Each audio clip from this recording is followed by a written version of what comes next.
ভাই আমি বলতেছিলাম দালালে তো মালদ্বীপ অনেক কিছু করতেছে, যারা দেশ থেকে আসতে চাইতেছে নতুন ভাবে তারা যেন যাচাই বাছাই আর যার মাধ্যমে আসছে লোকজন বসে আছে তাদের কাছে খুব ভালোভাবে যাচাই বাছাই করে এটা নিয়ে আপনি কিছু পদক্ষেপ দিয়েছেন। আচ্ছা শোনেন, যাদের আত্মীয় স্বজন আছে তাদের কাছ থেকে একবার খবর তো নিবেনই। আমি একটা বাস্তব অভিজ্ঞতা আপনাদেরকে শেয়ার করি।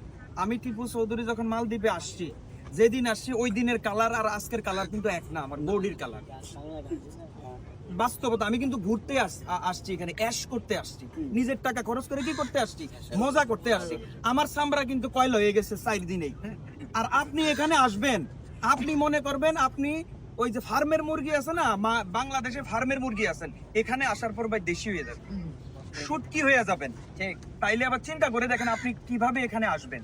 আর প্লিজ কোন দালালে যদি আপনাকে বলে যে মালদ্বীপের সাগরে শুধু ডলার আর ডলার, এখানে ডলারে বেতন দেয়, কিন্তু এটাও কিন্তু সত্য, ডলারের আশায় আপনি আসবেন না। এখানে আসতে হলে আপনাকে ওই রকম মনোবল নিয়ে যাচাই বাছাই করে আসতে হবে। আপনি চটকদার বিজ্ঞাপন দেখে এখানে আসলেই টাকা না ভাই, আপনারা আসবেন, যাচাই বাছাই করবেন, আপনি এমন ভাবে আসবেন যাতে করে আপনি বিপদে না পড়েন। এখানে কিন্তু এত মধু না ভাই, বিদেশ এত মধু না।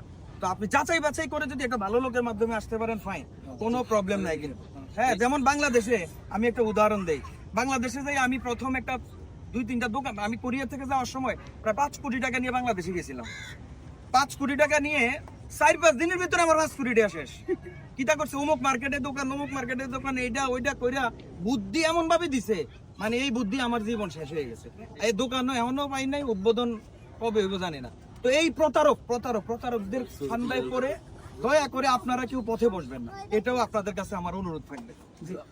এই ভিডিওটা টিপু ভাইয়ের আইডিতে যাইবো, যার কারণে আমি বলতেছি যারা ভিডিও যে দালালগুলা বলে যে ক্যাজুয়াল ভিসা, ক্যাজুয়াল ভাবে আসবেন রিসোর্টে কাজ করবেন, এইগুলাকে বিশ্বাস করবেন না। এটা একদম ঢাকা ভিসা করে, ঠিক আছে? একদম মিথ্যা, ক্যাজুয়াল নামে কোনো ভিসাই হয় না।